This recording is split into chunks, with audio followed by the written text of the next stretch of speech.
Hello and welcome to another edition of the E-commerce Odyssey podcast. I'm here with Kelsey Johnson from AWeber, and we're going to talk about how to use email to drive customers back to your store.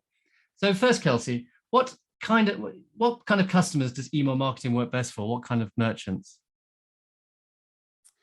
So we generally say that email marketing works for everybody, or at least you should definitely try it for everybody. Email marketing, if you think about the flow, you have a lot of marketing efforts, whether it's ads, whether it's social media, whether it's even just having a storefront that brings people into your business in the first place. And email marketing is one of those wonderful things that actually drives more repeat business, or it can sort of nurture people who have heard of you, but who haven't purchased from you yet, but who maybe have signed up originally for a freebie or for a promo code, and it can result in more people making repeat purchases or making initial purchases when they heard from your business in the first place. Okay, so do people still, I use email, I'm guessing you still emails, but the wider public, do they still use email? Yeah, but it has changed a little bit. I would say the wider public uses email more than any other platform because everyone's using it for some purpose, whether it's for work, whether it's for, communicating with their families or just getting personalized emails. Now there is, especially if you use Gmail, there's like this promotions tab that a lot of emails end up in, but that doesn't mean that people aren't using email, in their everyday life. Like most people will literally look at their inbox every single day, at least once. And so it's this really great personal way to get into somebody's, in contact with somebody. Now, I'm not talking about like buying a big list and, sending out emails to a bunch of people who don't want to hear from you. So the right way to do email these days is to actually have people opt in to receive emails from you. Have only the people who actually want to hear from you, the people who are actually going to make those additional purchases, the ones on your email list. But once you do have that list, you have that group of people who are your ideal customer or people who have purchased from you before or who are thinking about it, depending on your sales time frame, then you really should, you should put together that list of people so that they can be, you can be in contact with them in order to make more sales. People are used to making purchases in their inboxes. They're getting more used to it on social media, and obviously people will search out your business store online, but people are very used to making purchases from their inboxes because they're used to getting, promotions and sales from there. So is this true even for the millennials, those people who like glued to their phones? Are they still using email? Yeah, millennials are definitely still using email. I think maybe a little bit less of people in the Gen Z, maybe younger than millennials in their early 20s. But what's happening right now in social media is, so everybody, got all excited and built up these great social media platforms, Instagram, YouTube, TikTok, and they're using that to drive more business. But what people are realizing now, and especially with things like TikTok shutting down your account and Facebook and Instagram going down last year, what business owners are starting to realize is that those audiences aren't owned by them.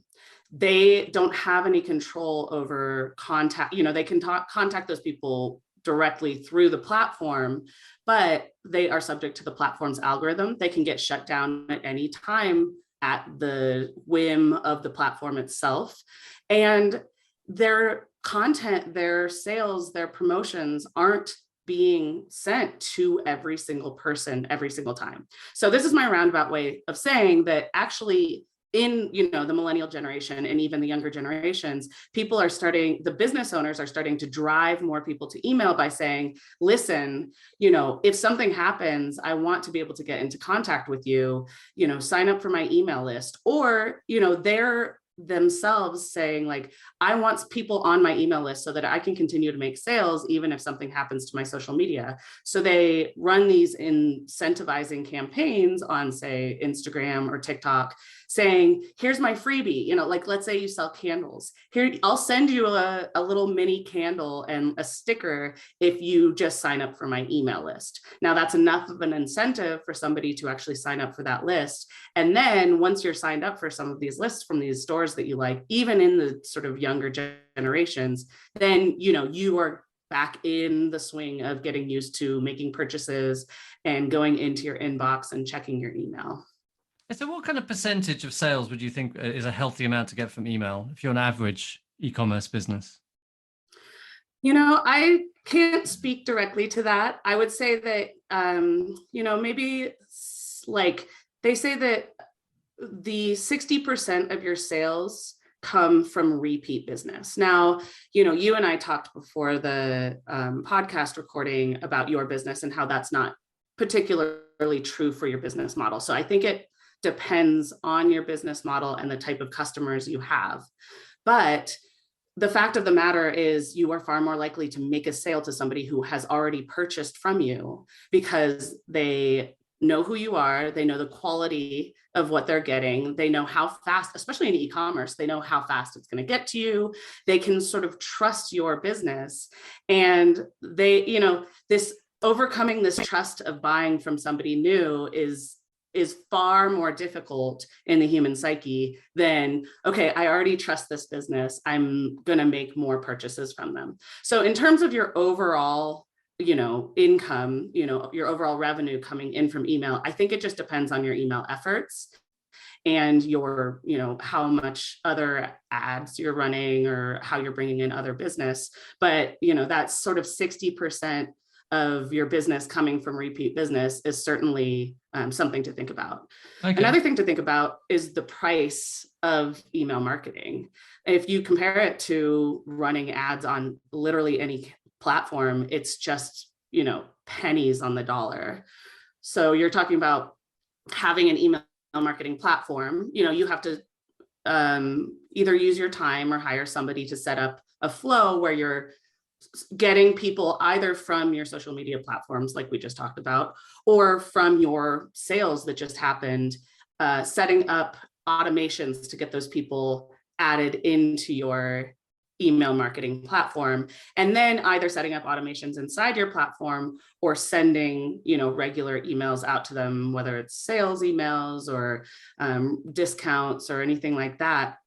But so that we're talking time, but the cost of email marketing platforms themselves is very, very low relative to the cost of running ads and trying to bring in repeat or new and repeat business that way. Okay, so I think it's a good time to move on to the next question. Is what are the steps that you would take to run a successful email marketing campaign? From imagine I know nothing about email marketing. Well, first you need a tool. So I would say, sign up for an email marketing tool. Test some of them out, make sure that it's affordable and it's, at least got the basics and is kind of easy to use. So what are the basics? So the basics are, subscriber list, email automation. So you don't have to know what email automation is, but make sure that it's included in the platform because it makes your life a lot easier. I would say a platform that does a decent amount of reporting and split testing so that later on down the line, you can test things against each other. And then basically every email platform these days, all of them are going to have sign-up forms, but all of them are going to have landing page builders too.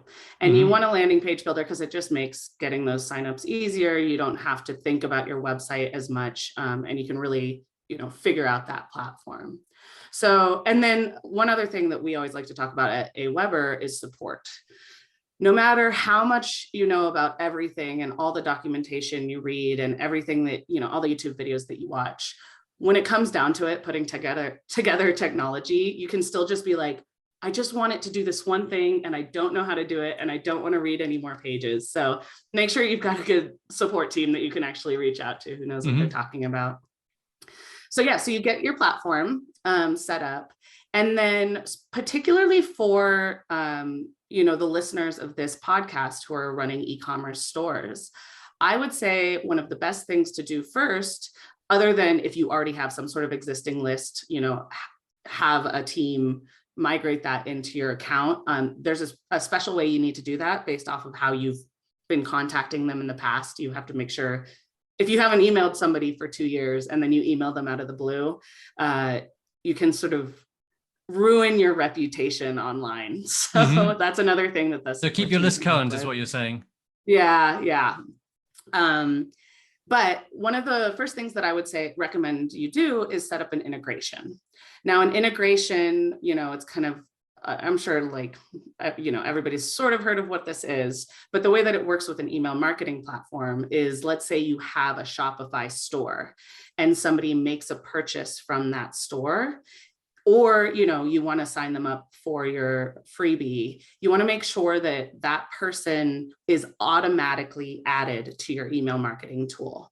You do not want to have to go into your Shopify store. I've worked in Shopify stores in the past through my career of consulting and stuff.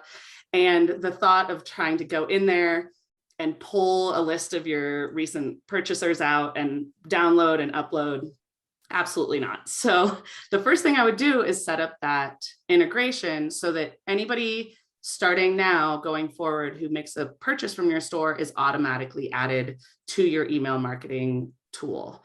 Now, you'll want to make sure that those people are what we call opted in. So you can automatically add them to your email marketing tool, but you need to then immediately send them an email saying, you have been added to this list. Like, click here to continue to receive our So you wouldn't emails. you wouldn't in the checkout, have the box pre-ticked. Would that be bad practice?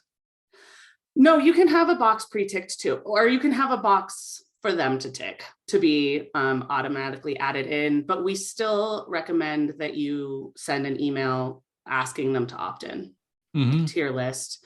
It's just the people who want to opt into your list are going to be the ones who purchase from you anyway. There's so many people who get caught up on how big their list is, but when it comes down to it, you really need to think about the sales you're making. So you want the best customers in that list, not just the most customers. And that can also, improve what we call deliverability, right? Your Google, Gmail, and Outlook and all of those look at how many emails you send and how many get opened. And if you have a bigger number that get opened, they're more incentivized to, put those emails into the actual inbox instead of the promotions tab, or, not send you to spam and stuff like that. So it's not too difficult, but I just always recommend that people, really feel like they are sending emails to the right people, not just quality over people. Quantity. Yeah, absolutely. All right, so we've got our integration set up. We've got our opt-in email set up, and up next, what I would do is put a sign-up form on your site. Now, I think the best way to do this in order to actually grow your list and actually make more sales from it is to put a pop-up form on your website, maybe 5 seconds after somebody lands on your website, and offer them a discount. So there's 2 things that this discount does. The first thing it does is it makes it so that, you say, hey, enter your email to get the discount, and they have to actually opt in to get the discount. They have to click the subscribe to this list in order to get that discount code. So you are making sure you get an actual subscriber that way. The second thing it does is it makes them want to make that purchase that day. You could say set your discount code to only, auto create one, and then set it to only work for 24 hours or something, or only work for the next 2 hours or something like that. And that way you can make that first sale.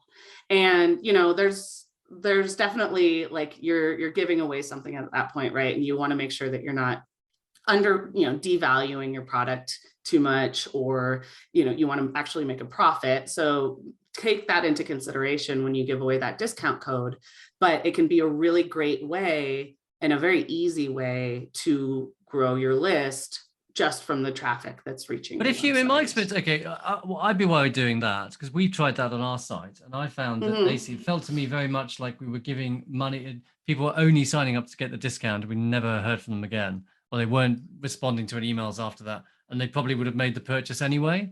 So how can you, work out whether you're actually, you're getting value above and beyond that? Well, the first thing I would do is test the price point of the discount itself.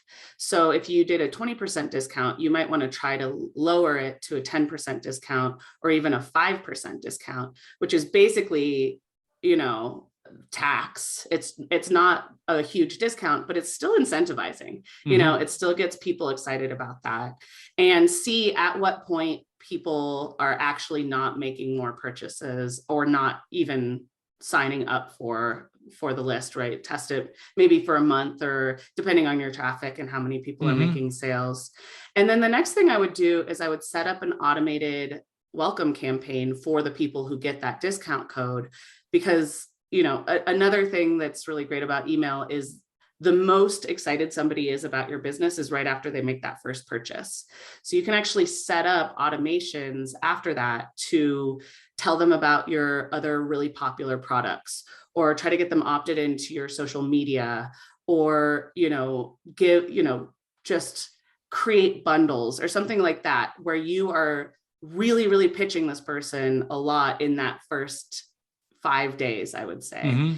And test that out as well. See which ones of those emails are actually enticing people to not just make that first purchase at that sale price, but make further purchases.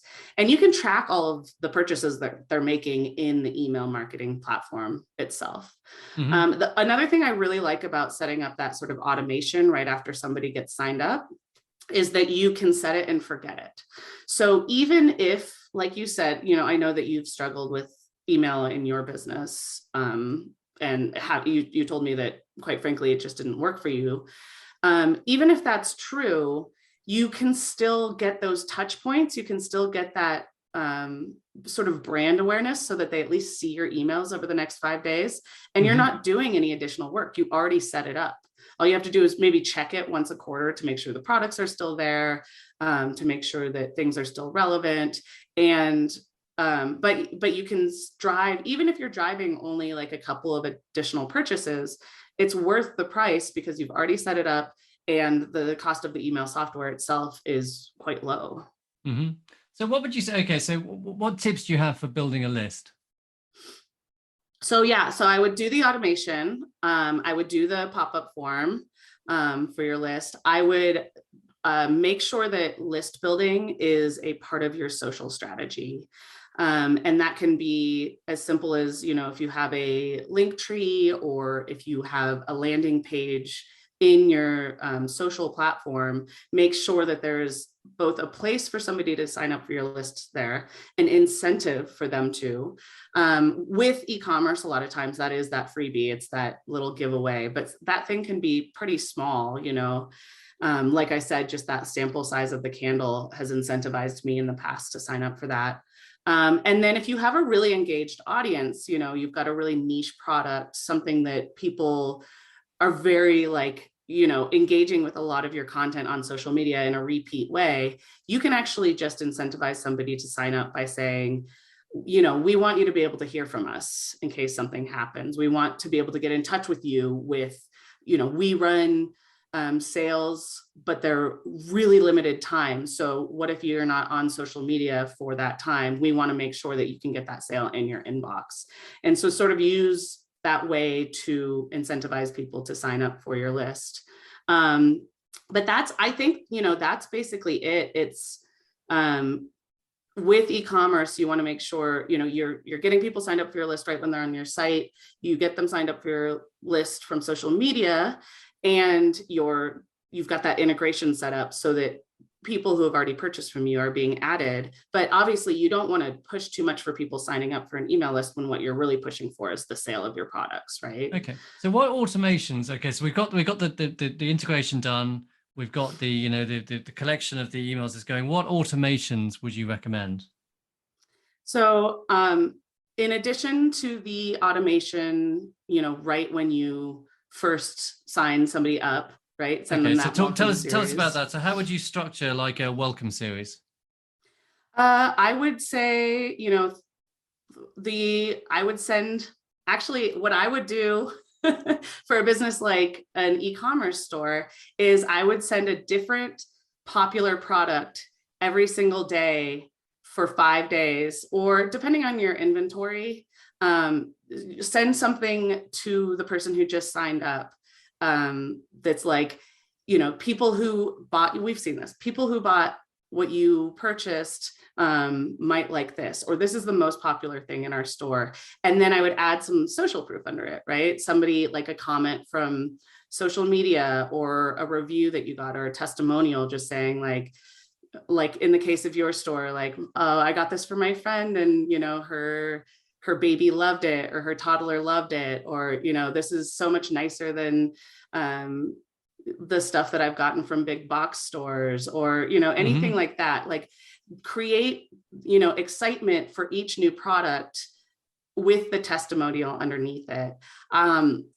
There's something so cool about being a small business in e-commerce, that the products themselves are actually exciting for people to hear about. People want to hear about those additional products. So I would build that out 5 days to start. And then, you can keep adding maybe like a week after if you've got tons of products. And you can do that, set it up so that every week ongoing, people are just hearing about something new, and you turn it into like a featured Friday or something, check out. So you would send everyone like a week. So so you'd have like a welcome series of 5 products, and then you would send everyone in your list a product every week, saying, like an ongoing email to everyone in your list, or? Absolutely. Yeah. Unless you have a huge turnover in products, in which case you might want to do more of a manual send. But if you've got a lot of inventory that's largely popular and that you sell a lot of, I would just set that up as an automation on a weekly basis. Just to send everyone on your list a good this week's product. Yeah. With a.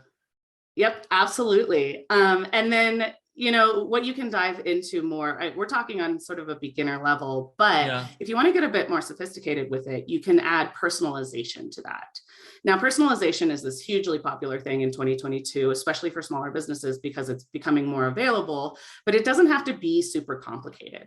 So let's go back to the example of your store, right? You've got, you sell things for babies, and then kids, probably for preschool, toddlers, stuff like that. Yeah. So you could categorize all of your products according to maybe an age range. Now, the person who bought for that age range is probably more likely to buy again for that age range, right? Whether it's for their own kid or for a gift, but the kid that they bought it for is not going to change age ranges super quickly, And so what you can do is basically that subscriber, that person that's in your email list, you can give them a tag, which is a very simple way to do it, but you can do it, automatically according to the product. You give them a tag, you say this person, has a newborn, or this person has these age ranges that they've purchased for in the past. And you can cater those emails specifically to that age range. And what you could even do, this is a very specific case, but what you could do is, cater it to that age range. And then in about like a year or two, if they're still receiving your emails, change, move those people, have them wait 2 years, and then give them a new tag, because that kid's probably older. Now, this is stuff that seems like it's super complicated, but it can be done by like totally untech savvy people. If you think like, well, I started a store just to start a store, and now I have to learn all of this digital marketing stuff. It's not that complicated to do with the platforms that are being built for small businesses now. Yeah. And so, that is one of the ways in which, if you're just sending the same things out to everybody and you're not seeing that great of results, you can try to piece out some of these personalization things, maybe even a gender. I know that I'm not sure if gender applies that much to kids anymore. I don't when I was a kid, they did. I think it's oppressive. Yeah, but you could do something like that. And it's not a surefire way, you're not putting people into rigid categories. You're more just generalizing the way that you personalize the emails that you send to them. Now, I want to talk about another automation that we absolutely need to get set up, and that is a abandoned cart automation. So that is, as everyone probably knows, the email that you send out if somebody puts something in their cart, but then they don't make a purchase. Now, if you use a platform like Shopify, I would set that up in Shopify itself. I don't think you need an additional abandoned cart platform to send that out, but you can too. The difference would be the Shopify emails that go out tend to be not super branded. They're a little bit more transactional. And if you want to make this, really pretty and add a bunch of other stuff onto it, then you could do that too, where, the person is added into your email marketing tool from putting it into their cart, and then they're sent an email saying, what happened? The normal stuff. I mean, people are used to getting abandoned cart emails. They know they're automated. I'll tell you the situation with Shopify. I mean, Shopify, you can do an abandoned cart email. You can brand it. The issue you have is you can't do a flow. You can only send one email. Whereas if you use a tool, then you can do a flow. So you can't do, for example, say you left something in your cart and then a second email saying, how about you get a discount? You have to do it all in the first email, which is, I mean, would you recommend doing a kind of a flow, or would you recommend, and also do you recommend doing a discount in a abandoned cart email? I don't recommend the discount. And I am not an e-commerce expert, so you might disagree with me on this. But I think that it devalues your product. If somebody, the first, when they try to make a purchase and then they get a discount later on, they're going to think, well, why would I have purchased it at the original price? Now I think that the discounts probably work to drive more sales. So it depends on, what you're sort of thinking in terms of the way that you want to run your business. But if it was my business, I wouldn't do the discount. Yeah, I mean, I'd obviously rather not give discounts, but I found with abandoned cart emails, the difference in performance, if you had a discount and if you don't have a discount, you get a lot more conversions, like 5 times as many. And that just proves that you need to test for your own audience. Another thing, that's really true about all marketing, but email marketing specifically too, is it's different for every small business. Your audience, your customer base, the way that they interact with your business, the way that they care about the products that they're buying are all different. And so if you do test out the discount and, like you said, you tend to have less repeat business anyway. So maybe that discount was, really valuable to at least make that initial sale. But again, I stand by what I say. I don't think that I would. It's different horses for courses. So okay, so what other? So you've got and then I do want to answer your first question. Yeah, sorry. Which is, would you do a flow or would you just do an initial email? And my answer to that is get something up now. So if you aren't doing this yet, use Shopify or whatever tool that actually you can send those emails out through to get that set up initially. And then if you get, if you're starting to set up your email marketing as it is anyway, prioritize doing that flow as well. Because you're right that, multiple emails are more likely to make their way to the inbox and, resonate with somebody and remind them to make that purchase inevitably. Okay. So so you've got the welcome flow. You've got the abandoned cart. What other flows would you recommend? I don't recommend too many more. What I would say is, especially, for an e-commerce business, sometimes I recommend different ones for more like service-based businesses, but I would set up a birthday automation. People tend to treat themselves a little bit more on their birthday. You can give them small discounts or freebies, or just say happy birthday. And, it's one of those things that you can use to remind somebody about your business, give them an additional touch point, remind them that they bought from you or heard of you before, signed up for your list around their birthday, and make it a really positive thing. And, then you can also potentially make more sales from that as well. In addition to that, at getting started, I would say that those are the main automations that you should set up. And then you should start to prioritize sending, one-off emails, what we call it AWeber broadcast, but basically just a blast where you send emails to your whole list. So one question, what would you, what about a customer win back email? Would you recommend that? A customer win back email? I mean, I don't know if I know what a customer win back email. Well, just like, they haven't like. bought from you in 30 days or 60 days. You send an automation after 30 days saying, we've missed you, come back. Yeah, I like that idea. I think, it's quite common. I haven't thought about that too much in terms of e-commerce, but yeah, that sounds like a great idea too. Okay, so what would you recommend in terms of moving on to, doing broadcasts? How would you, for e-commerce businesses, what would you recommend? How would they create the most successful broadcast emails? I would say what you want to prioritize when it comes to broadcasts for e-commerce, and this depends, but largely is design.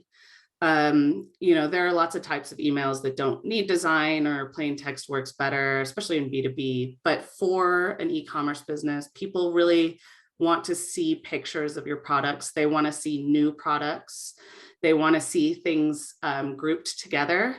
So another thing that I would recommend is, even if you have, new things that you're excited about and that you want to sell, certainly this is what's new broadcast, it can be very useful.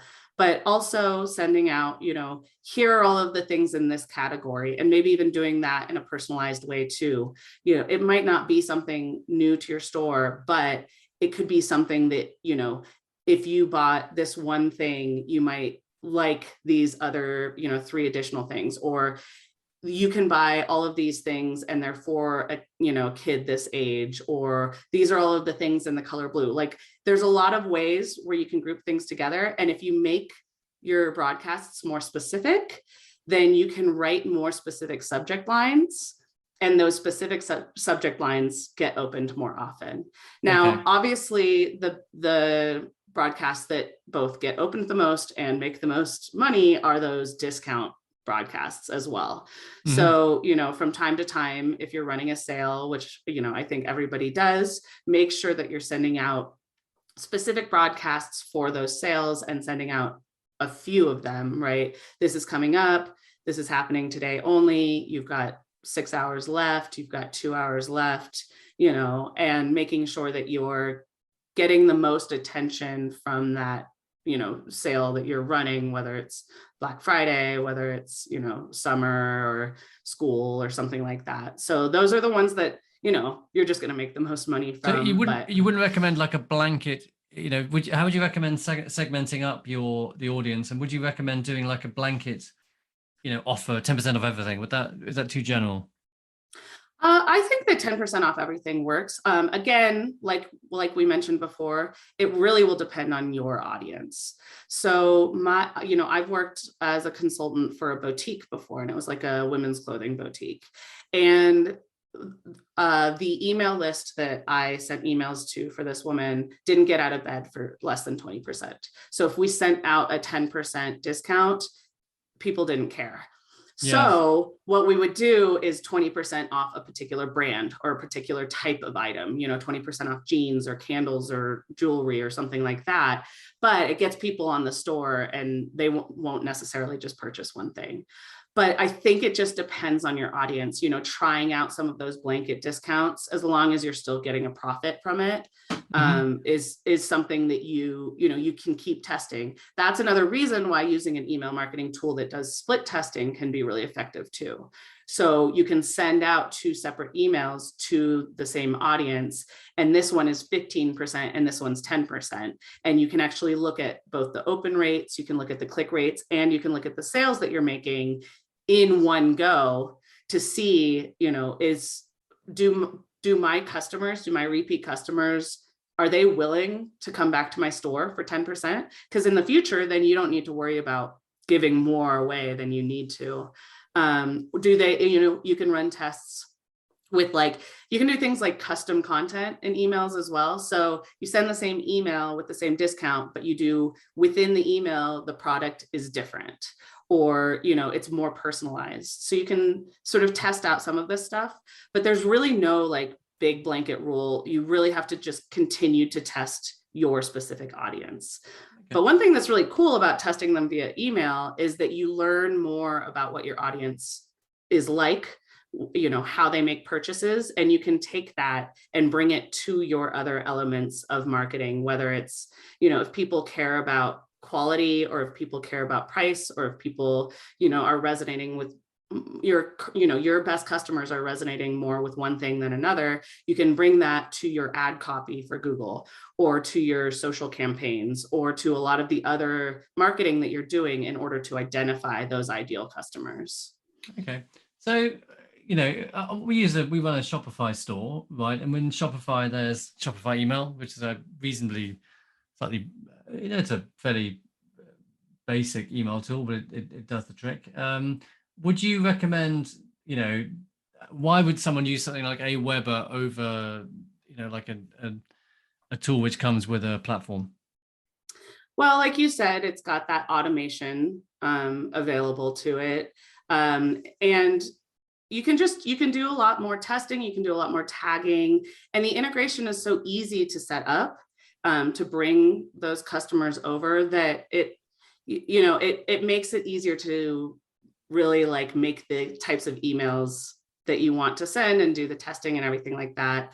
Design can be a lot easier in an email marketing tool. Like, I know that you said that you can do branded in the Shopify itself, but there are more capabilities for design in an email marketing tool in terms of like embeddable smart content, and even doing things like RSS feeds. So if you wanted to pull in the RSS feed for your store and create specific automations that pull in your most recent products or something like that, that's something that you can do with a tool like AWeber. And in general, ease of use. And, when you use a tool like an email marketing platform, you also get the resources that tool has to offer. So that support team who can help you create the emails that you want, without having to, obviously Shopify has that too, but it can be a lot more complicated and a lot more difficult to configure those emails in the way that you want them. Yeah, I mean, certainly with Shopify, I mean, my experience with using other email platforms and also using Shopify, I mean, Shopify is quite cheap to use, but it doesn't have, you're right, the email building tool is not that great. You can't generate this kind of personalized content other than very basic things with their name. You can't say other people who bought this. Yeah, absolutely. And I always recommend that people just start with the Shopify tool. And as soon as it bugs you, then look for something better. And again, the tools that you can use with Shopify, especially if you're starting your list, most email marketing tools have a free version.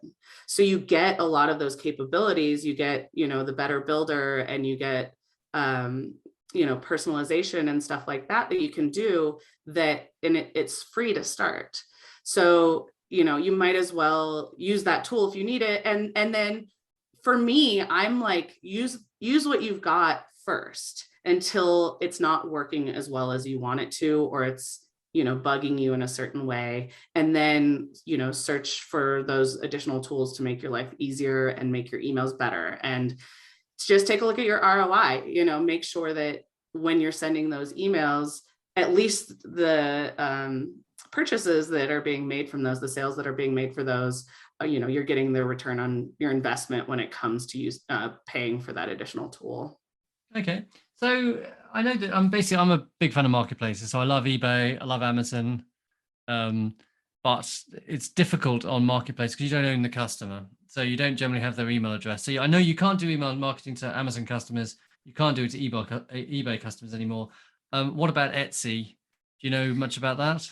Yeah, so Etsy, you can do email marketing to your Etsy customers. Etsy sellers, we work with a lot of them at AWeber, and they get really scared because Etsy is very quick to pull the plug and shut down your store or give you a warning or something like that. But it comes down to the way in which you do it. So you cannot take away a sale from Etsy and and make like basically start the sale on Etsy and then take the customer somewhere else. That's totally illegal. You'll get shut down for that. But what you can do is once somebody makes a purchase from your store, you can set up an integration with a tool like AWeber so that that person is sent to your AWeber list. Now, it is absolutely necessary, not just an option, for you to send that additional email we talked about, that opt-in email saying, we've added you to, we'd like to add you to our list. Here's what you're going to get.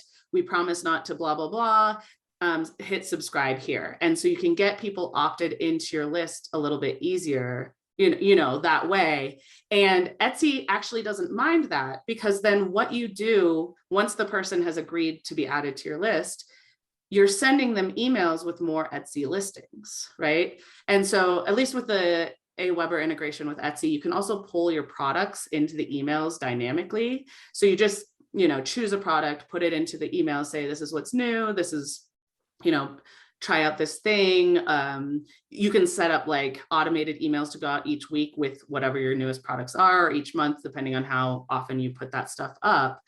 And then, Etsy doesn't care because you're sending them back to make more purchases on your Etsy store. Do you get the actual email address, or is it a cloaked email address?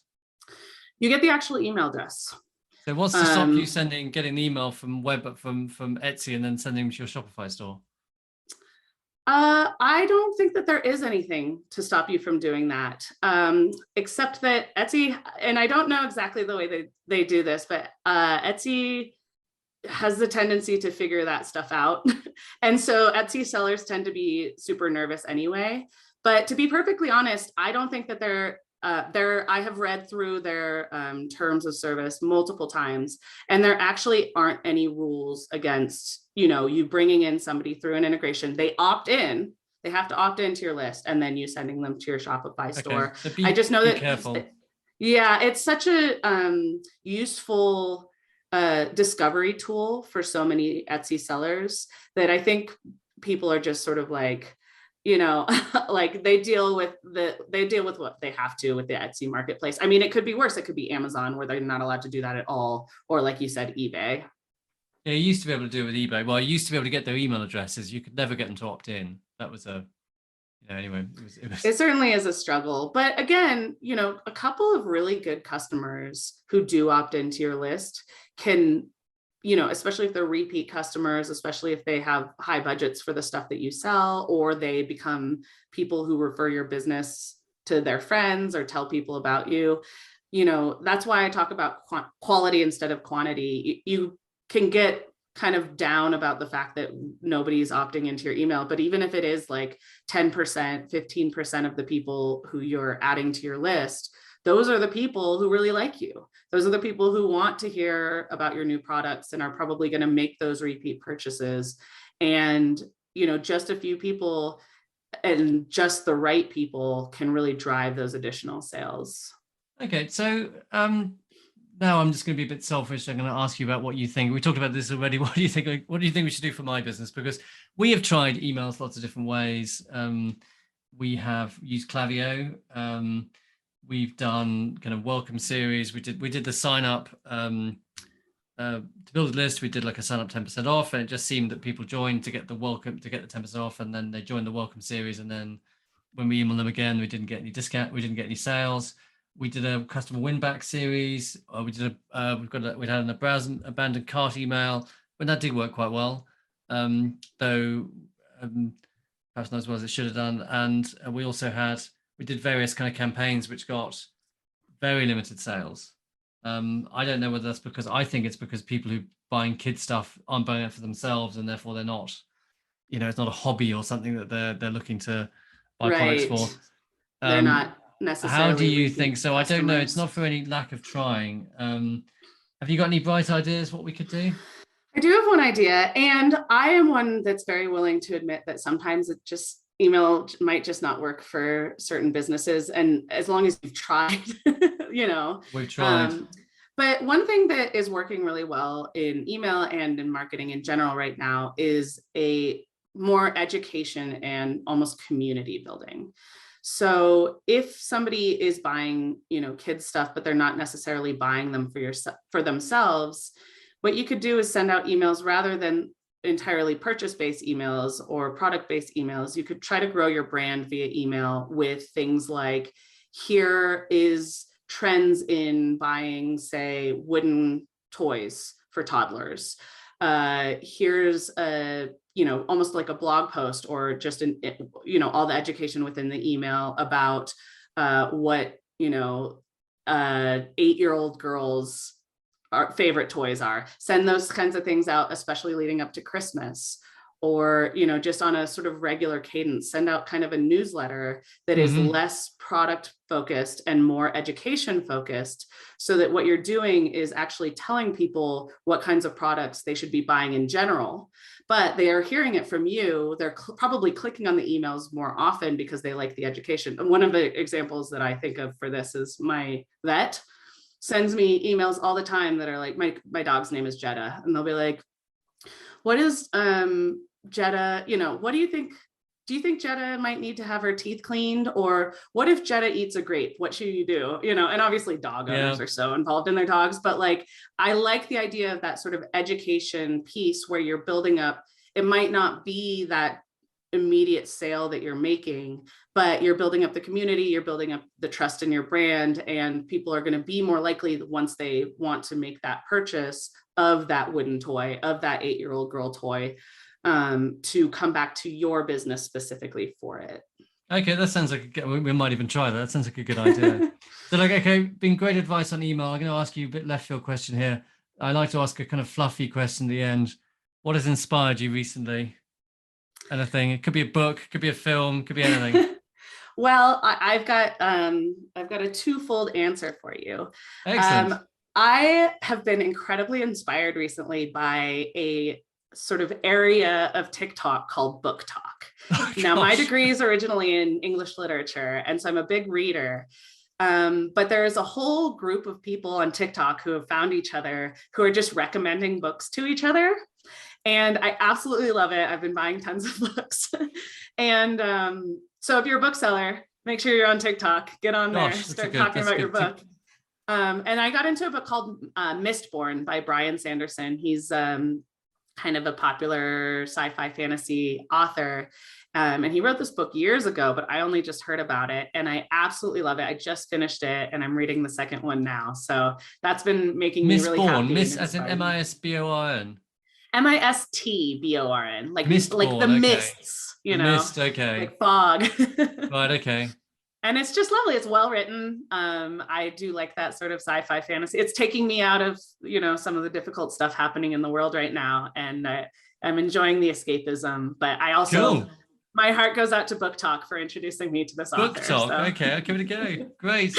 Yeah, lovely to speak to you. Thanks so much for sharing your email tips. Yeah, thanks for having me on. Okay, bye-bye.